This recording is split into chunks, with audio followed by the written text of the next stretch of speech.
She stood in the corridor, silent, regarding the suitcases, the laptop, and the briefcase. They lay where she had not noticed them when she entered. She returned to the office and looked at the man sitting in the shadows. "You are irrational, Lyle. You have abandoned me and our 2 sons because of one misstep." He asserted that he had only made one misstep when he was inebriated a few hours prior. He denied having engaged in sexual intercourse with anyone or having betrayed her. She then approached him, and he once again raised his hand as if to halt her. She ceased her advance. She then considered the possibility that he, the man, was not her husband, nor was he the man with whom she had lived for 8 years. It was implausible that anyone could change so dramatically in a few hours. He had never been like this before, and the worst part was that there was no plausible explanation for his behavior. There had been little or no significant incident at the party. She had retreated, but did not sit down. She demanded to know the reason for his behavior and asked him to at least do this. She experienced a moment of epiphany during which she heard these words but could not grasp any meaning in them. She asked him, "Why are you doing this, Lyle? I know you think you're smarter. Why is it that you are unable to comprehend the notion that we are not as intellectually gifted as you? It is as though you are attempting to rub our noses in the fact that we are, in comparison, somewhat lacking in this regard. Could you please elucidate further?" I could discern that the figure shrouded in shadow had shifted its position slightly, tilting its head forward and resting its closed fists upon its knees. "Diana, I am truly sorry for this unfortunate turn of events. I must admit that I am not particularly enthusiastic about this undertaking. It is a sentiment that is commonly expressed by English literature professors. However, I do believe that there is a simpler explanation. We all navigate through life without truly understanding the underlying purpose of our existence. Our vision is obscured by the multitude of trivialities that surround us. The minutiae of our daily lives, waking up, brushing our teeth, going to work, paying bills, watching what's on TV tonight, and the kids catching cold and worrying about whether we are gaining weight or if our spouses are unfaithful. We rarely take a step back to gain perspective on where our lives are headed." In rare cases, he paused and she remained silent, hoping that he would continue. "I had a moment of insight this evening. You repeat this all the time, but what does it mean, and what did you see?" Despite her inability to see his face clearly, she knew he had his laser. As she gazed at him, she felt the power of his gaze on her skin. "I observed our lives, Diana. I observed who we are, who we were, and who we have become. Our decision to separate was not solely influenced by the incident at the party. It was not rational to leave because of a single disagreement, mistake, or isolated incident. That would be an irrational decision. My decision to leave was not based on that rationale. I realized that our marriage was a mistake, but I still love him. You are not in love with me. It is unlikely that you will ever be satisfied sexually with me, given your expectations. You are a good woman, and you will not leave me because you will honor your commitments. Furthermore, we are still young, and it would be foolish to ruin our lives for the next 40 or 50 years. That is why I will leave when we conclude our discussion, which should take approximately 3 hours. The time was 30 p.m. However, my cellular telephone remained in a state of silence. It had been silent since I departed from the Rivers Trailer Park, located to the south of Patka, at 8 p.m. I departed from my wife and approximately 75 of her close and extended family and friends, who were engaged in drinking and dancing at the monthly party that had been a tradition for almost the entire 8 years of our marriage. We had resided in Jacksonville, a city of 1 million in northeast Florida, about an hour and a half north of Palatka. The house was dark, except for an automatic yard light with an electric eye sensor that illuminated the driveway as I walked, or rather limped, along it.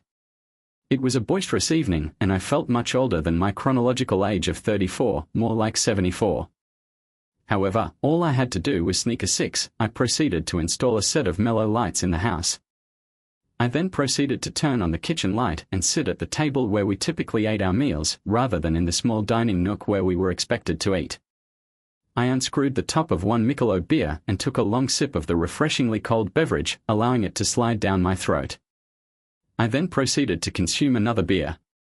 Throughout this time, I was awaiting the first dial tone from my mobile phone. I then observed the photographs of Billy Drew, who was 5 years old at the time, with a magnetized pencil on the refrigerator door and a photograph of him at the age of 7. The image of David catching his first pass at a Pop Warner football game evoked a visceral response. Despite my best efforts, I found myself on the verge of tears as I observed the young athlete's triumphant moment. He bore a striking resemblance to his mother, sharing the same dark hair and lithe physique. Their mother's dark hair, in contrast to my sandy blonde, and both boys had their mother's light brown eyes in lieu of my ice blue. I experienced a profound difficulty in suppressing the lump in my throat. They and their mother constituted my entire world, just a few hours ago. I nearly lost them all, and it was akin to standing on a train track and in the darkness of night, I observed the train's approach, frozen on the tracks. I took another sip and leaned my head against the dark-grained wood of the table for a moment. I finished the bottle and forced myself to get up from the table.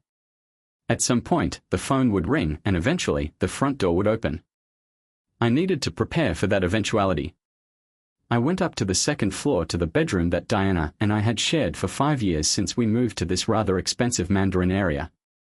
We had moved there because the schools were relatively good. I taught an introductory English literature course at Jacksonville University. I teach at a small private liberal arts college on the other side of town, but I prefer the Mandarin area to the area around JU. I therefore tolerate the lengthy daily commute. I opened the closet door and found 2 suitcases that Diana and I had used on our last cruise to the Bahamas 2 years ago.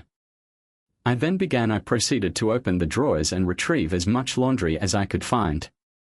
I discovered a week's worth of trousers, shirts, and jackets that I had to remember to bring, including a razor, toothbrush, toothpaste, and a few medications. I was reminded of the necessity of preparing for the trip away from home. As I leaned over the chest of drawers, I experienced a sudden urge to vomit. I managed to overcome this obstacle, but I am aware that this period of my life will eventually come to an end. It was a temporary escape from the responsibilities and commitments I had previously embraced. I had no intention of returning to my previous circumstances if I allowed myself to dwell on the prospect for too long. I was acutely aware that I would not be able to withstand the cold, so I methodically gathered the essential items I would require to begin a new chapter of my life as a single individual. After 8 years of marriage, I allocated my laptop and briefcase, which contained the requisite materials for my academic pursuits. I relocated these items to the hallway that led to the dining room, situated to the left of the front door. It was my intention to ensure that these belongings would not be observed by any individuals who might enter the house unless they specifically proceeded to the dining room. Having gathered together the entirety of my belongings, I proceeded to consume a 6-pack of beer. I proceeded to the office where I procured a 6-pack of Michelob and a bottle of beer. The front door led into a hallway that extended to the right and then into an office. I situated myself in an easy chair at the far end of the office and placed the Michelob on the glass coffee table in front of me. I then extinguished the floor lamp behind the chair and turned on the light in the corridor, which was capable of illuminating the space. The light could be activated by anyone entering the office. I ascended the chair and reduced the luminosity of the light bulb situated in the center of the office, ensuring that it would not be illuminated when the switch was pressed at the entrance to the office. Once everything was prepared, I repositioned myself in the soft chair, surrounded by the darkness that had once been my home. I then opened the second Michelob and began to consume it in measured sips at approximately 11 p.m. The time was 10 p.m. The first call to my mobile phone occurred at approximately 11 p.m. The screen of the Nokia flip-top phone, which was equipped with a backlit display, illuminated, and I was able to discern that the caller was Diana. I did not respond to the call. Approximately 3 minutes later, I received a notification that a new message was waiting for me. I did not open it. 5 minutes later, the phone rang again, and then, after another 3 minutes. Subsequently, Diana contacted her father, Richard, her older brother, Dave, her younger sister, Kelly, and then Diana again. If there had been any humor remaining in the world, I would have found the series of telephone calls amusing. However, the humor had dissipated several hours prior, and I did not anticipate that it would resurface. It was unlikely that I would find anything humorous again for a considerable period of time, if at all. The telephone continued to ring, first at the home number, then at the mobile number, and then at the home number once more. I had just finished my second beer and started my third. The day that had caused me such distress continued to advance, and I found myself unable to retreat, as though I were a traitor. I was therefore unable to allow the day that had destroyed my life to relax and give me a second chance. However, even as I articulated this ordinary human aspiration, I was aware that the consequences of this event extended beyond a single day. To rectify the situation, I would have to reverse the passage of time by at least 8 years. However, this was not a feasible option. The weather in November was relatively mild, and the RV site and cabins situated near Lake Kao, to the south of the tent, was typically sparsely populated during this time of year, which made it an ideal venue for Richard Carter and his extended family to host their monthly gatherings. These events, which often included dancing, meetings, and parties, were held in a tranquil setting where the noise was not a cause for concern and the police were unlikely to be called. The atmosphere was conducive to relaxation. Carter and his wife, Ricky, had a large family with 9 children, 8 of whom survived into adulthood. When all the children gathered with other relatives, such as uncles, aunts, and friends, the gatherings often included a significant number of adults, typically exceeding 100 individuals.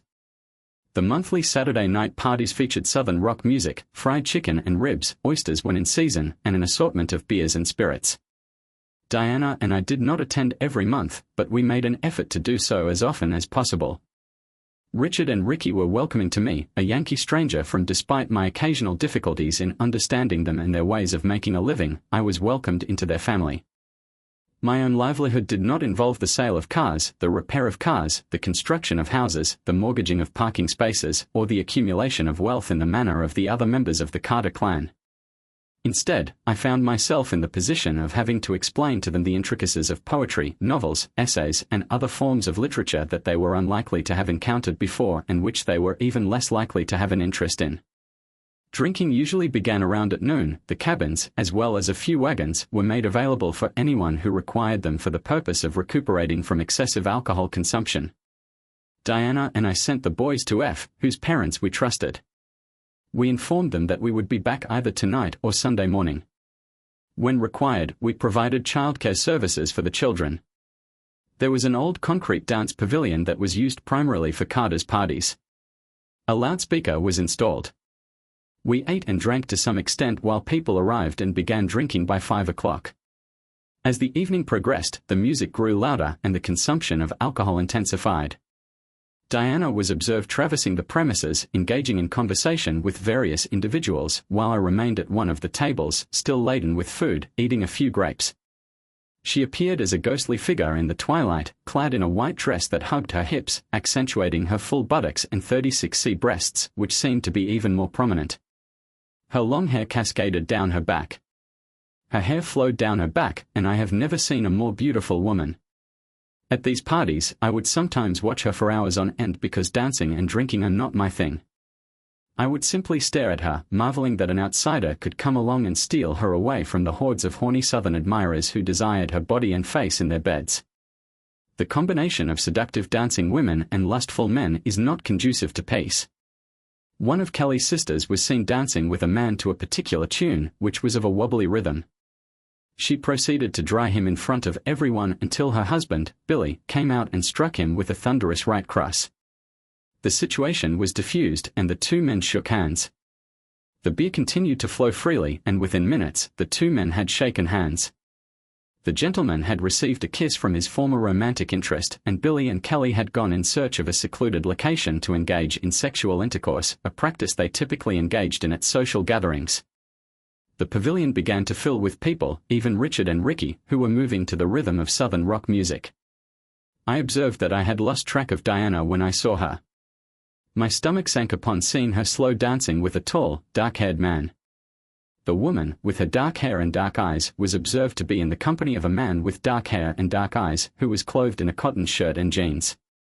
She was seen to be in close proximity to this man, and it was observed that his large hands were running up and down her back, and even down her buttocks. However, she was seen to pull his hands away when they reached a certain point. Bobby Trayscott was one of the men who had been stalking her before I showed up at the insurance company.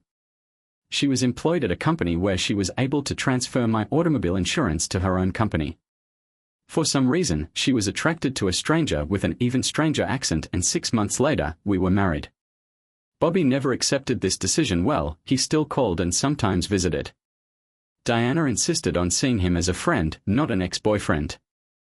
The boyfriend's behavior at these social gatherings was often inappropriate. He would dance in close proximity, touching in ways that were not socially acceptable.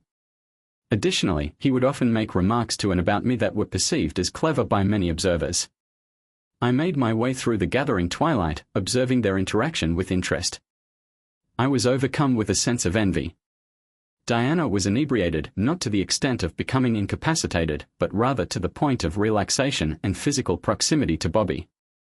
I maneuvered myself closer to them and spoke in a voice that was audible to both of them. "Bobby, I would like to interject." Diana regarded me with a lack of remorse and a languid expression. "Hey, baby, I just had." I engaged in a brief dance with the individual previously known as Bobby. I had promised him this dance, which was the same dance from our previous encounter. He inquired as to whether I would object to finishing with him. In response, he smiled at me, revealing that he had slipped his left hand under her blouse to cup her breast. This was possible because it was dark, and only the three of us could see what he was doing.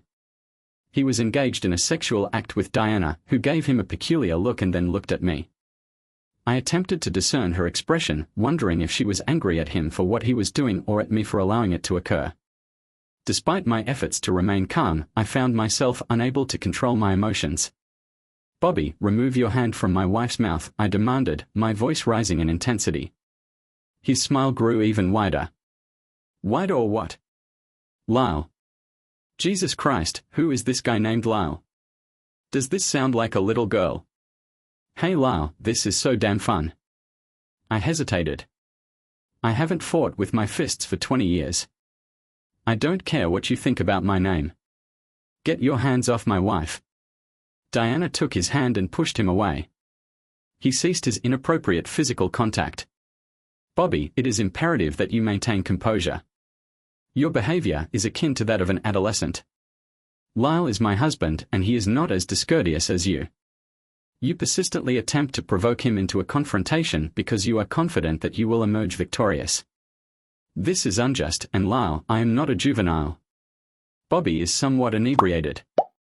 However, I am capable of handling him.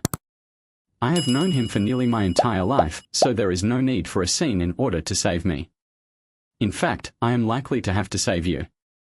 I was astonished to hear that several couples around us had overheard this exchange and were now giggling. "What on earth did you just say?" Her eyes appeared to widen, and I wondered if she had considered the implications of her words. "Oh Lyle, I am sorry, my dear. I did not intend to imply that you were the aggressor. What I meant to convey was that if you were to enter my personal space, I would be forced to defend myself. Heading the only reason I have not done this previously is because she persistently implores me not to harm you. What kind of individual is concealing himself behind his wife's skirts? I could not resist someone who can count beyond 10 without using their fingers. You are a village idiot. Someone who took your girlfriend from you without even exerting any effort. Someone who made your 2 children, so I am uncertain if you possess the capacity or the means to do so." I observed as the macaque drew near. I simultaneously perceived the approach of individuals from our rear. I was on the verge of evasion when my foot lost traction on an unidentified liquid. I fell forward and struck my head on the concrete. Dave, Diana's brother, and his associate hastened to Bobby's side and grasped him firmly by the arms. I struck with considerable force, momentarily depriving me of my senses. I was rendered momentarily incapacitated. Bobby did not attempt to disengage from the grasp of the individuals holding him.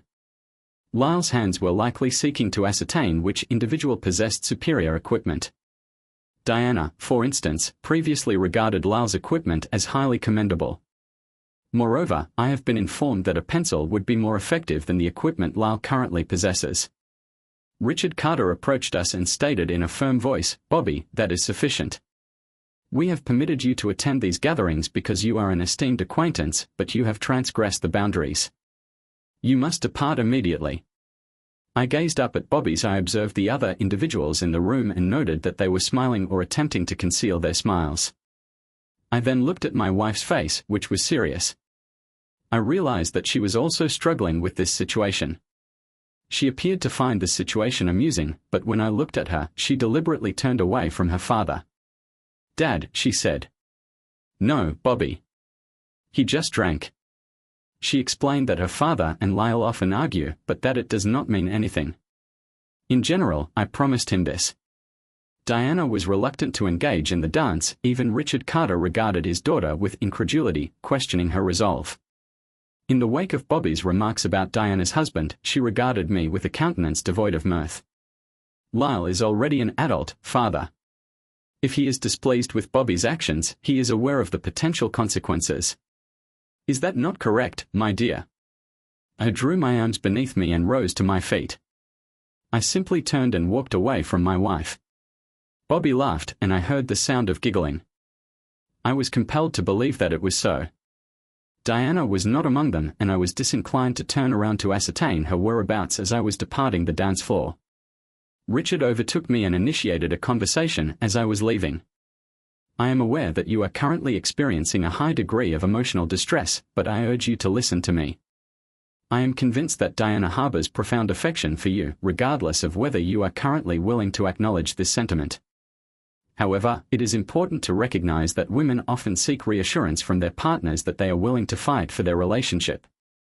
In your culture, this may not be a common expectation, but in this context, a woman will not respect a man who avoids confrontation. Another man attempting to gain proximity to her. You may believe you are acting in accordance with your own moral code, but even if Bobby severely assaults you, at least engaging in physical combat will demonstrate to her that you are prepared to risk your own safety for her sake. I continued walking. You are correct, Richard. In my culture, women do not engage in such behavior. A devoted wife does not encourage her husband to confront physical danger on her behalf, particularly if she truly loves him. In a genuine marriage, such actions are not necessary. I am uncertain about the situation. He grasped my hand, and I had sufficient respect for him not to pull away. Perhaps you are correct about her lack of respect for you. I am merely her father, and I cannot intervene in this matter.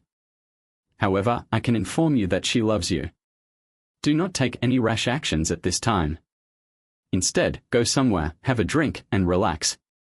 Everything will eventually resolve itself. At that moment, I truly walked away from him. The driveway was illuminated by the headlights of a car pulling into our driveway at 12:45. I consumed a beverage of approximately 1.5 Michelob Ultra, and I was feeling quite well.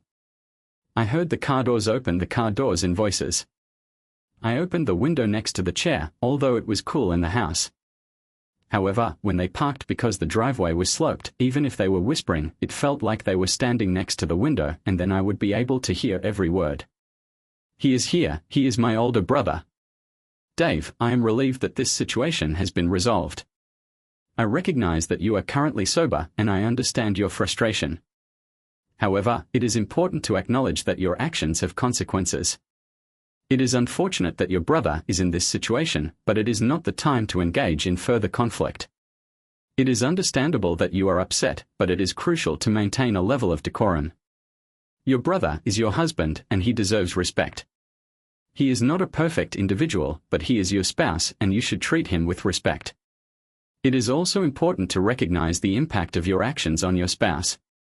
Your behavior, including your public display of affection, can affect your wife's perception of you as a husband.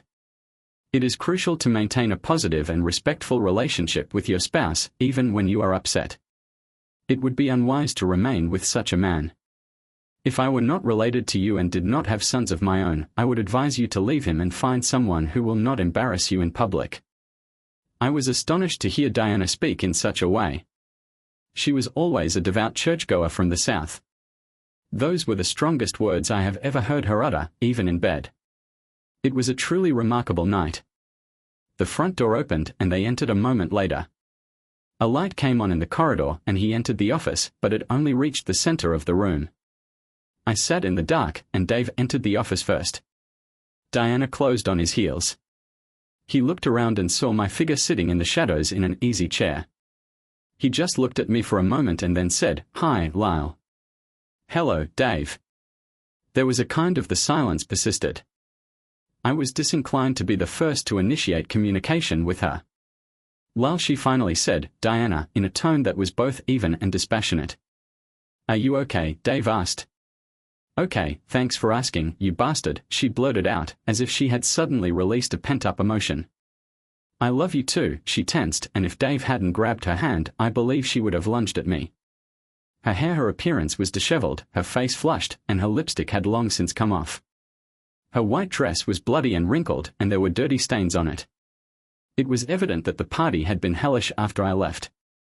He was a clever guy, always making clever jokes. It was inconsiderate and unkind to leave me alone without telling anyone where you were going. It was inconsiderate and unkind to just disappear.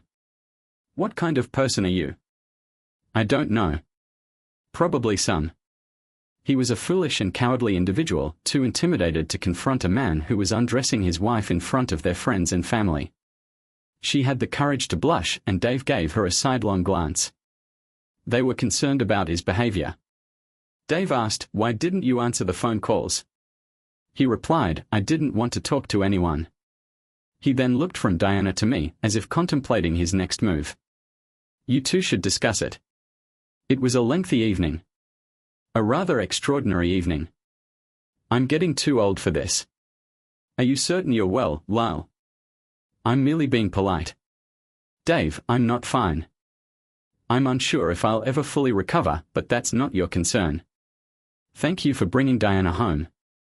If it were up to me, she could return to Bobby's residence or stay at the RV park."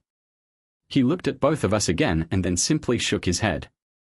He then looked at Diana, and I excused myself, allowing Lyle to address the situation with his wife.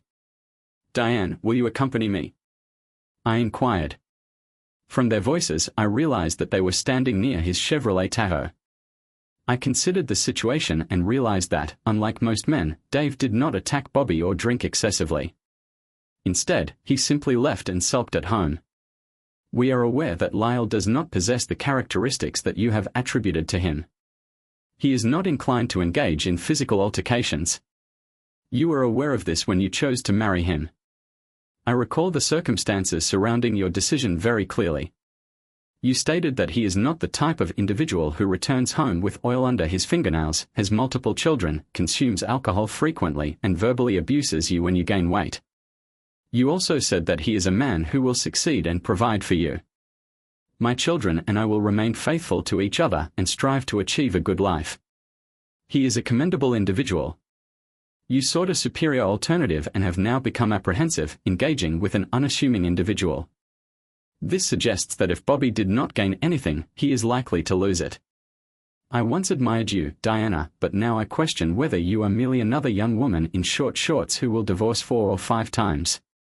Or perhaps 5 times, bringing a new boyfriend home every few weeks and causing distress to one's parents when they consider the chaos that has been created in one's life. Oh, Dave, it is time to mature. I was not foolish, I felt excitement, perhaps even arousal, but I was not 17. I engaged in sexual activity with Bobby because it was pleasant to feel like a teenager again for one night. My husband should have restrained me and demanded that I behave, but I had forgotten who I was. My husband is currently enraged, but I am confident that his anger will dissipate. It was merely a single night and a brief disagreement. I will proceed to offer him my affection, and this distressing situation will soon resolve. It is implausible that a couple would terminate their relationship due to a single altercation. Furthermore, I am aware that despite my professional expertise in the construction industry, I am not privy to the intricacies of your husband's life. I have clients and business partners whose children have been incarcerated. They frequently discuss LA, and he is young, has hair, and he is intelligent, and many female students find him attractive. There was a time when he would have received an A or even a C, and there were female professors. Well, let's just say she pursued him so openly that the dean had to tell her to calm down or they would have to take action. Therefore, you should go out there and please him or do whatever you need to do. If you lose him, he will not sit and cry into his beer for long. She returned and stood at the entrance to the office for a considerable length of time, neither of us uttering a word. Then, she proceeded to traverse the room in my direction. I raised my hand and instructed her to take a seat and sit in the vicinity of the television. This action caused her visible surprise. I could discern this from her facial expression. She had anticipated that she would approach me, assume a kneeling position at my feet, embrace me for a brief moment, and then proceed to kiss me, which would ultimately lead to sexual intercourse. However, she took a deep breath. I know, Lyle. I know. I acted like complete crap out there today. You don't need to lecture me. Everyone else has already done it. Jesus Christ. Everyone acts like your blood relatives and I'm a stranger. But I was drunk, you know. Bobby too. You know that Bobby and I have a past. We remember the distant past. We met in elementary school. It would be beneficial to consider the following: he still harbors feelings for me. He has been unable to accept the fact that I chose you as my husband. I am aware that this is not an ideal situation, but I feel a certain degree of sympathy for him. Are you going to ease his pain by having sex with him? Anger flared in her eyes. He is in pain. A little flirting makes him feel better. Nothing else was supposed to happen until you walked in like he was a thug and everything went awry. There was no necessity for this. He was my friend, you were my husband, the person I loved. In a moment, she was seated in a straight-back chair. It was not the most comfortable of places, which was precisely what I wanted. I am not inclined to change the subject, Diana. However, I am curious about something. I departed from the campsite at approximately 8 p.m. My phone did not begin to ring until 11 p.m. I am aware that the campground is a vast expanse and that numerous events were occurring simultaneously. However, following the aforementioned incident, it took you 3 hours to ascertain my whereabouts. This suggests that you experienced a profound sense of culpability regarding the events that transpired. Had we not encountered that incident, it is probable that you would not have become aware of my absence until the following morning. This leads me to conclude that I held a significant position in your life. A surge of anger manifested in her eyes, and she was on the verge of voicing her thoughts. She was about to respond when she was suddenly struck by a recollection and ceased speaking. Lyle, you are aware that you have been absent from my thoughts since that incident. I had even begun to forget about you, and everyone else seemed to have forgotten as well. However, that does not mean that I have ceased to care about you. It is simply that I have been preoccupied with other matters. What happened then, after that? Well, Bobby and I danced for a while. I know I should not have done this, but I was so enraged at you. I know you are not fighting, but this does not seem like the actions of a mature adult. It is as if I were still a child. Your failure to take a swing at Bobby when he struck you was a source of pain for me. Had you retaliated, I would have been there to provide love and solace. Despite being my husband, you were absent, and thus, I was justified in my anger. I engaged in a dance with him, and you are aware that Bobby was inebriated. Consequently, after a few minutes, he proceeded to the restroom, with me assuming he would either go to the lake or behind one of the cabins. I conversed with several individuals and did not dwell on Bobby for a considerable duration. At that moment, I began to wonder where he had gone. I was not concerned about you because you typically depart and we do not meet until late in the evening. Then, I heard a scream and everyone rushed to the lake. People gathered around someone lying on the ground. I attempted to approach, but I suddenly realized it was Bobby. His condition was alarming. His face was covered in blood, one eye was swollen and closed. I was informed that his arm and several other fingers were broken. Dave and a few other individuals were conversing with him. We subsequently learned that the perpetrators had advised that the sheriff should be contacted. 3 individuals, who appeared to be members of a motorcycle club, had assaulted Bobby, uttering remarks concerning the disruption caused by a group of older individuals at their gathering. The altercation involved all 3 assailants, who had apparently intended to inflict harm upon Bobby. He had indicated that some of them would experience physical consequences as a result of their actions, but that there were too many of them to effectively defend himself. At this point, the situation rapidly deteriorated. We contacted emergency medical services for Bobby, and the sheriff's office dispatched 3 patrol vehicles to investigate the incident and ascertain the presence of other bikers in the vicinity. At this point, it became apparent that other individuals were present at the scene. After a brief interval, people began checking to ascertain the well-being of everyone present. I took note of the information she had provided and was prompted to inquire about the circumstances surrounding her husband's disappearance. It was only after a considerable length of time, following the realization that unruly individuals were traversing the park, that she inquired about her husband's whereabouts. I reiterated that I was of significant importance to her. She responded with a momentary hesitation and averted her gaze. It then became evident that she was not present at the "Were you in the park? You wanted to go with Bobby to the hospital where you had to hold his hand, didn't you?" She looked at me. "He was severely injured. Lyle, he was in pain and asked me if I would go with him. I couldn't tell him no." "You couldn't? There seems to be a pattern developing here. You just can't say no to Bobby. Don't do this, Lyle. It was a worthy human act. If you weren't so angry with me, you'd know it. He was an old friend. An old friend you had sex with before I showed up. It would have been more appropriate for you to be there for him in his time of need. You had sex with him, hadn't you?" She lowered her eyes, shook her head, and met my gaze again. "Yes, Lyle, and you were aware of the situation. Everything was serious between us at the time, and I was not a minor. We engaged in sexual intercourse on numerous occasions. It provides a sense of comfort. Before you inquire further, he was. The question must be asked, does this make me an approachable girl? What about you? I am aware that you were not a virgin when we married. Should I be envious of the women you have been with before me? No, that was then, this is now." I accompanied him of my own volition, holding his hand. Their fingers were intertwined. An emergency medical technician was present with us, and people surrounded us continuously while we were in the emergency room in the tent where they were patching him up. Nothing occurred. Lyle, even if we were alone, it would never have occurred to him to contact me. You have no reason to be jealous. I did not explicitly state that I was jealous, however, I have observed that you display jealousy-related behaviors. When he is present, I see these behaviors on your face. I understand your feelings of jealousy, especially given that you were previously involved with another woman. If you had been with this other woman before we met, I believe your feelings would be even stronger. Have you ever considered my feelings?" She lowered her eyes and avoided making eye contact with me. "Lyle, you are aware that this is not an equitable inquiry. A multitude of factors were at play, including Bobby's injury, the presence of other individuals, and the circumstances surrounding my initial interest. Consequently, I must respond in the negative to your question. At what point did interest in me first emerge?" She continued to gaze at the floor. Following the treatment of Bobby, his brother arrived to take him home. I subsequently returned to camp with Kelly. Furthermore, Billy, when I arrived, my father approached me and inquired if I had seen you.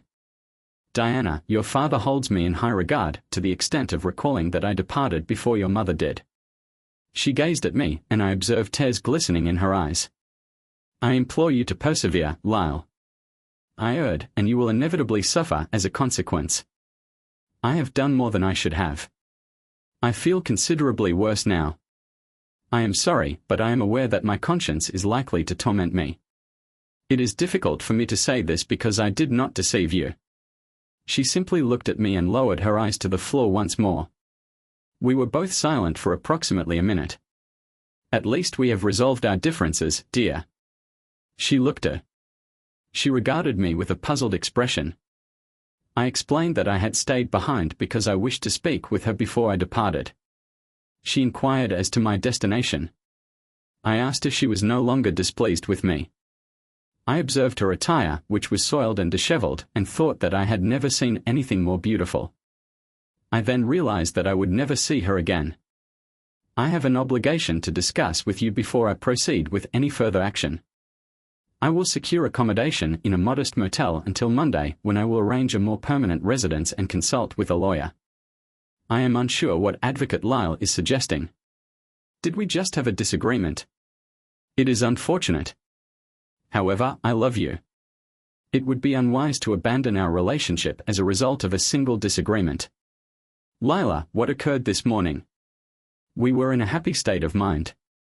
What could possibly have occurred in less than 24 hours to make you want to leave me? I did not respond to her. Instead, I simply indicated the hallway leading to the children's bedrooms. She then proceeded to stand up and walk into I was aware that she would see the suitcases, the laptop, and my briefcase.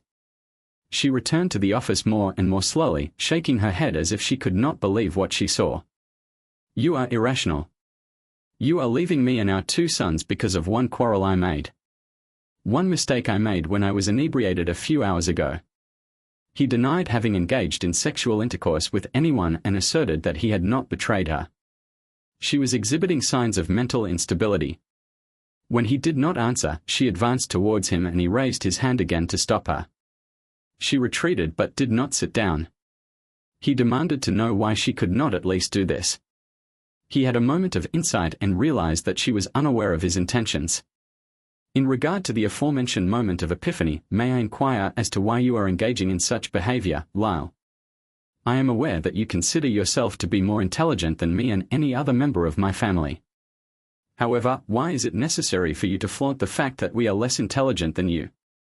Could you please articulate your thoughts on this matter? I am able to comprehend your perspective, and she was correct in her assessment. I allowed my intellectual superiority to cloud my judgment. I had assumed that Diana and her family were not worthy of my consideration. I had failed to recognize the extent of my own superiority, which was considerable, given that I had obtained a superior education to that of Diana and her family. I am sorry, Diana. I do not wish to engage in this activity. That is simply the opinion of English literature professors. It is, in fact, quite straightforward to elucidate. We all traverse the world around us, never truly comprehending the essence of our existence. Our lives are obscured by the minutiae of our daily routines, rising from slumber, attending to our dentition, commuting to our place of employment, fulfilling our financial obligations, monitoring the evening's television programming, and monitoring the health of our progeny. We seldom take the time to reflect on our lives and consider the bigger picture. It is only in rare instances that we pause to gain a comprehensive understanding of our circumstances.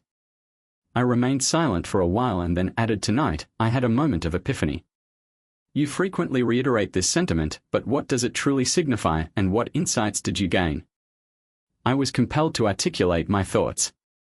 These words represented the most challenging speech I had ever given because I was aware that I was negatively impacting our shared life and my own personal life with the 2 boys I loved dearly.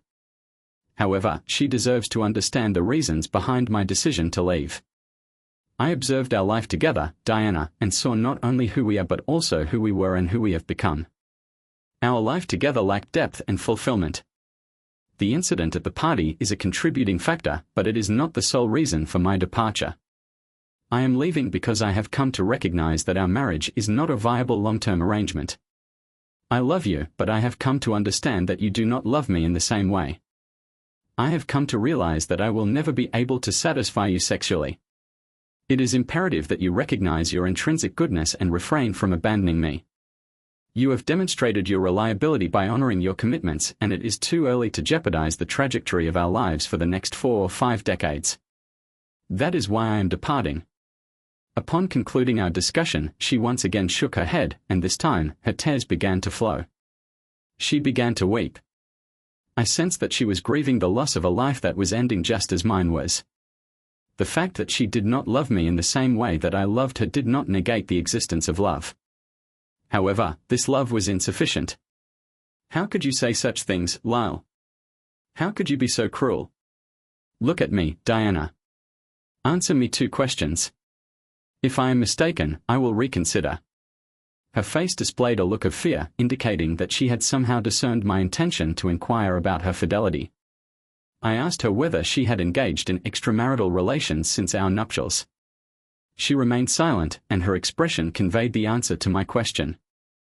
I expressed gratitude for this information, which provided insight into one of the reasons behind our current situation. I love you. You could provide a false account or attempt to offer a partial truth, but you are an honest woman. You cannot lie to me and you will not tell me the truth, which you know will cause me distress. However, we both know the answer to this question. You just provided it. Silence is often perceived as a form of eloquence, and the second question is, are you in love with me, Diana? I love you. Lyle, I am perplexed by your question. Regardless of the circumstances, it is imperative for me to ascertain that you are aware of my profound affection for you. Diana, I am uncertain about your feelings. I am aware of your devotion to your father, mother, children, and siblings. I am aware that you would sacrifice your life for them. However, being in love is a distinct emotion. The experience is distinct from the ordinary. It is a phenomenon that occurs when one's respiration accelerates, heart rate increases, and sexual arousal ensues when the individual is in the presence of a particular person. This phenomenon is accompanied by dreams and desires for that person when they are not present. This is the nature of the relationship I have with you. I am uncertain as to whether you experienced a similar phenomenon when we were married. Although married, I am aware that your feelings have changed. You would make a suitable sister-in-law, but not a wife. Is that all? She stood up and walked towards me. Is this about sex? Lyle, you are sorry because I am not an available girl in bed with you. I am available for sex. I enjoy sex with you. It does not have to be. The experience was characterized by a sudden rush of intense sensations, yet it was also capable of manifesting in a more subdued and tranquil manner. As I stepped into the light, she was rendered momentarily speechless and reeled back. She then uttered a low exhalation, indicating her astonishment. It is noteworthy that throughout our encounter, you never referred to me by my given name, Diana. Moreover, you have never vocalized your pleasure to the same degree as you did with. In contrast, another individual may simply allow the other person to take the lead in sexual activity. It is evident that this person is no longer interested in engaging in sexual intercourse with me. She stopped backing up, extended a trembling hand, and gently touched one side of my face. She then used her fingers to explore the swollen flesh surrounding my almost closed left eye. I was able to discern her intentions. The remainder of my face was composed of various shades of yellow, red, and brown. My lips were swollen, with the exception of one piece missing on the left side. I was astonished to learn that they had found you and beaten you as well.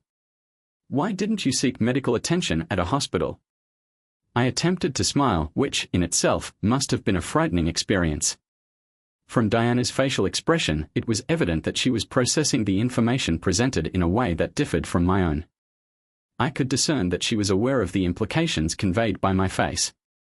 I stood in the darkness by the lake, listening to the music and imagining that I could still hear fragments of laughter from the people around me. Diana and Bobby, I did not have to return to ascertain that she was dancing with him. I could return and confront Bobby. I had previously been beaten on numerous occasions during my adolescence in South Boston. I was often physically assaulted by individuals significantly older than me, including 16- and 17-year-olds, as I attempted to maintain my status within their social group. My mother eventually recognized the necessity of relocating us to a smaller town south of Boston, away from the influence of local gangs. I did not object to the beatings, and I would likely not have done so, as I did not believe I could emerge victorious in a fair fight against him. He was larger, stronger, and undoubtedly more resilient than the man who made his. She provoked me to confront Bobby's insult by standing in class and ranting. However, it was the look in her eyes, the way she allowed him to hold her and stroke her, and the way his hands roamed over her that made me realize the truth. I had always known that he had sex with her at some point in the past. At that time, I was the center of another person's life, and she shared things with him that she would never share with me. How can you live your life if it is founded upon falsehoods? I leaned against a tree and gazed at the overcast night sky, pondering how I could rectify a life that had taken such a precipitous turn and restore it to a state of equilibrium. How can one pardon a woman who represents one's entire existence when she offers her body and potentially her affection to another man? I am curious as to whether they found humor in my presence when they were together. Did she truly refer to me as a pencil? Am I truly so insignificant, or is he so imposing? I did not consider myself to be so diminutive, at least I never received any objections. I overheard someone I was traversing the undergrowth and colliding with the arboreal structures when I observed an individual proceeding towards the lake. This person halted approximately a dozen feet from me, facing the nocturnal expanse. Despite my back being turned, I discerned the figure to be the one in question. I was not intending to engage in any form of physical altercation. Assaulting another individual was not a solution that I considered to be effective. Therefore, I was taken aback when the individual turned and proceeded to depart, only to be met with a forceful blow to the face from my own hand while in motion. The force of the blow was augmented by the fact that the opponent spun and fell without uttering a word. Instead, he groaned as he hit the ground before he could get to his hands. The author then kicked him as hard as possible in the stomach, lifting his entire body. This time, the opponent grunted loudly. The author then attempted to hit him below the belt, but the opponent turned enough to catch the kick in the thigh and grabbed the author's leg. When the author pulled its leg back, the opponent threw the author away from him, having lost its balance. The author fell backwards when it propped itself up on its elbows and stared into the darkness.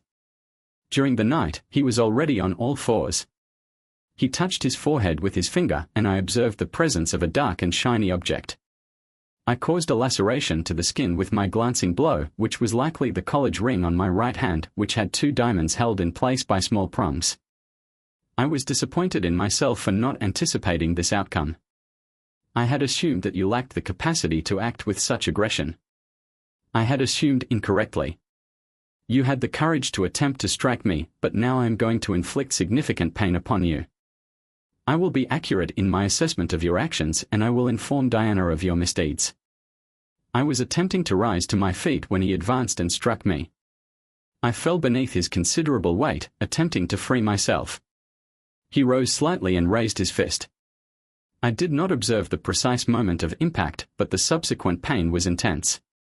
It felt as though someone had struck me with a metal gong on the head, causing my ears to ring and the vision in my eye to darken momentarily.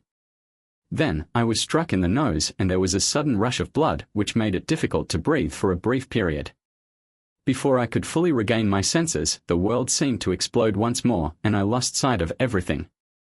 I wondered if he had blinded me, but after pushing him away for a second, I realized that it was just a stream of blood in both eyes, which had momentarily blinding me. I could only move my head slightly, but I still did not understand how I did it because his next blow flew past me and he lost his balance and fell. I jumped to my feet and, as he rose to his knees, struck him with the sole of my boot. I was delighted to see the blood spray and feel his nose and cartilage crunch under my heel. He fell backward, groaning and making sounds. I attempted to kick him again, but he evaded the blow and struck me with a large fist, causing me to fall back and lose my breath. It was as if something sharp were trying to escape from my chest. He had broken my ribs. He rolled back and assumed a position on all fours in the darkness. His broken nose and grunting were reminiscent of the dangerous wild boar I had hunted with Richard Clark once, early in my married life. His eyes were devoid of humanity. I am fearful that he did not merely wish to harm me. I believe he has lost his grasp on reality and would have killed me had he been able to do so. I was compelled to rise to my feet because I was unwilling to allow him to knock me down again. I was aware that if he were to overcome me this time, he would likely kill me by beating me to death with his superior weight and strength. I was unsure if I was capable of doing so, but when he lunged at me, I was able to swing and avoid his attack. He fell back onto all fours, leaning on his left arm and extending his right in an attempt to maintain his balance. I did not believe that I did not respond in the manner that I had anticipated. I had never observed a similar technique in any martial arts or UFC match. I grasped his right arm, extended it fully, and leaned on his back with my elbow and forearms, both knees, and the entirety of my weight. I heard and felt a distinct click, and he emitted a scream. He attempted to dislodge me by rolling back and forth, but I maintained my grip, repeatedly tugging on his hand. He eventually rolled over onto his back, and before he could attempt to push me away, I lowered myself to one knee on his elbow. He attempted to scream, but his breath was taken away. I struck his elbow again and again. I then applied my full weight to him and held him there while he squirmed like a fish trying to get off a hook. Finally, I released him and fell backwards. I was no longer afraid of him. He pressed his hand to himself and rolled back and forth on the grass. He was choking and crying. I felt no remorse for what I had done to him, but he had stolen my wife and probably ruined my marriage. The incident resulted in the loss of 2 sons, which made it challenging for me to experience significant remorse. As he groaned, I became aware of the faint sounds of southern rock in the distance. There were no audible screams or any other sounds indicating distress. I rolled back towards him and grabbed his injured right arm. He attempted to swing at me, but I jerked my hand a couple of times, causing him to groan. This effectively ended his resistance. You are an individual who has already broken my arm and shows no concern for the consequences. You have won. I am going to need it. I require medical assistance. I must visit the hospital shortly. Bobby, let us postpone our activities for the time being. I will summon aid on my own after I have struck him a few times with my already swollen elbow. He reconsidered. I grasped his right hand and pulled it away from my body. He lacked the strength to resist. I took his little finger and held it in my right hand while pressing it down with my left to immobilize his hand. I will inquire about a few matters, Bobby. You will answer truthfully. I grasped his little finger firmly. I then proceeded to bend his finger back until I heard the audible cracking of the knuckle. His eyes widened in shock, and he would have undoubtedly emitted a scream had I not struck him with a forceful blow to the solar plexus, effectively disabling his ability to breathe. He coughed and gasped for air. I emitted a groan and waited until I believed he was once again attentive. Each time you provided a faucet or an unsatisfactory response, I will break another finger, Bobby. When you have no more fingers, I will move on to your toes and then identify other bones to manipulate. Do you understand? At last, he nodded and said in a quiet voice, "You're on a horse, Lyle. I'll tell you whatever you want, but the day will come when I will be on top. When that happens, I think you'll just disappear. Your body will end up in a 20m swamp, and no one will ever know what happened to you. Perhaps, but right now, I want to know how long you had sex with Diana." He was silent for a minute, or perhaps earlier. "I already know that you slept with her before we met. I mean, since we got married." He smiled. I was tempted to break another finger. I wanted to save them in case I really needed them. 4 years had passed. I was curious about how it had happened and how often it had occurred. His smile was malicious, but it disappeared, and judging by his tone, I believed his words. I had been hunting for her since the day she married him. I tried everything, went to her work, looked at her home, and looked sad. I tried to make her laugh, but she never cheated on him. It drove me crazy. Then, one day, 4.5 years ago, she came up to me when I was leaving. At the age of 11, she did not smile or flirt, but she inquired as to whether I would like to go somewhere for coffee. We did not engage in any sexual activity that day or for the next 6 months. However, she pursued me, and then one day we ended up at my house, where she exhibited enthusiastic interest in me. She behaved in a manner that was approachable and acted in ways that a woman might typically do. She demonstrated a willingness to engage in sexual activity. It was an enjoyable experience. I had been attempting to engage in sexual activity for 4 years in one day, and we nearly succeeded. He attempted to do so. He attempted to laugh, but was unable to do so due to the presence of blood and what appeared to be a tooth fragment in his throat. He exhaled slowly and then stated, "I had assumed she would leave you the following day. I visited your residence and she struck me when I attempted to grasp her breast. She verbally abused me and threatened to contact the authorities and accuse me of sexual assault. I was overcome with rage. She was merely a deceitful individual who had engaged in untruthful behavior, and I departed, not seeing her for a period of 3 months. I attempted to maintain a distance from her. I have never experienced such a profound level of anger." On one occasion, he spat once more and lowered his head onto the grass. She arrived at my residence without uttering a word. She simply walked in and we proceeded to spend the next 48 hours in the bedroom. She informed me that you had taken the boys to your mother in Massachusetts and planned to reside there for approximately a week. We engaged in sexual intercourse for 5 consecutive days. He shook his head and gazed at me with an expression that indicated. She displayed a near-friendly smile, reminiscent of a boy's smile on a disfigured face. I had assumed that I had regained her affections, but as soon as you returned, she was uncooperative. When you were present, she was friendly, but that was the extent of it. There was no physical contact of any kind. He attempted to move his hand, which I had immobilized, but only winced when I pressed lightly on it. This has been the pattern for the past 4 years, with her coming every 3 to 4 months. During these visits, we engage in this behavior until we are severely debilitated for a day or 2. Then, she returns to you. It will be as though it never occurred. I attempted to comprehend the information he had provided. This was not merely a brief sexual encounter, it had spanned 4 years. During that time, she had betrayed me, enjoying a life with a man who lacked the skills and resources to provide for her, yet still offered her a comfortable existence. The only explanation for her actions was that she had been enjoying a good life with a man who did not possess the necessary skills and resources to provide for her, yet still offered her a comfortable existence. She was obliged to tolerate his uninteresting sexual performance. He repeatedly vocalized his exasperation and proceeded to masturbate.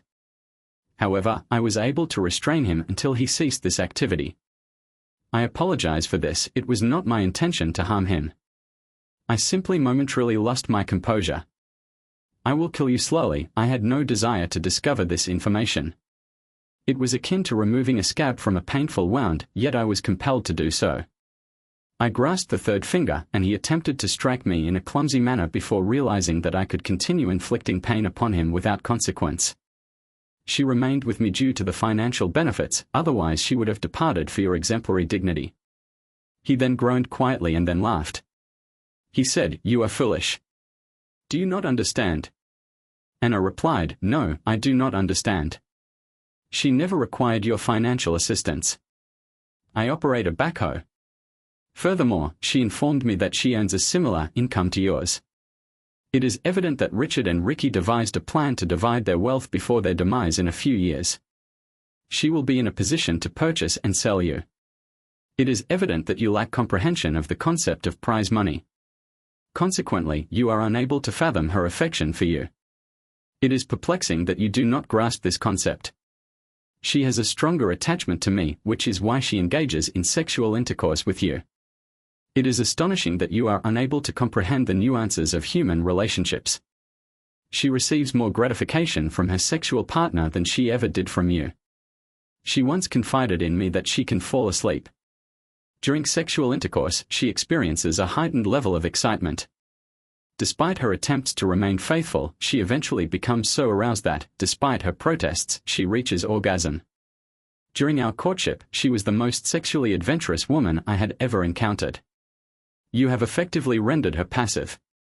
He looked at me with a gaze that indicated he was experiencing intense distress. I was momentarily tempted to end his life. However, I restrained myself and instead resorted to a more indirect method of silencing him. His scream ceased abruptly when I released him and grasped the zipper on my pants, unzipping them. He attempted to impede my actions, but I seized him below the waist and compressed him forcefully. He vocalized a plea, which I ignored, continuing to squeeze him with greater intensity. The situation was becoming too erotic, as he was not aroused. However, this was causing him pain. I considered that I may not be able to please her in the same way as you do. However, I am confident that you will never please her or any other woman again. I will simply squeeze him harder or use the pocket knife that I have. The pocket on the left side of the pants contained a pocket knife. This was the same knife that a man had used to cut off his own penis many years ago. The man had become a star in adult films after the operation to sew him back together. I decided to throw the knife into the lake. If it was lucky, a bass or turtle would swallow it. I would like to turn you into a woman. I enjoyed seeing the fear on his face. This was the first time I had truly broken through his shell. He believed that I would take his manhood. I don't think he was the kind of person who could live with that. I was suddenly overcome with nausea. I contemplated inflicting severe bodily harm upon a man due to my inability to satisfy my unfaithful spouse. He was merely acting in accordance with the actions of numerous individuals in similar circumstances. It was not his fault, she was the one who committed the infidelity. I terminated our relationship and he attempted to roll away from me to shield his private areas. I stood and allowed his mangled hand to fall to the ground.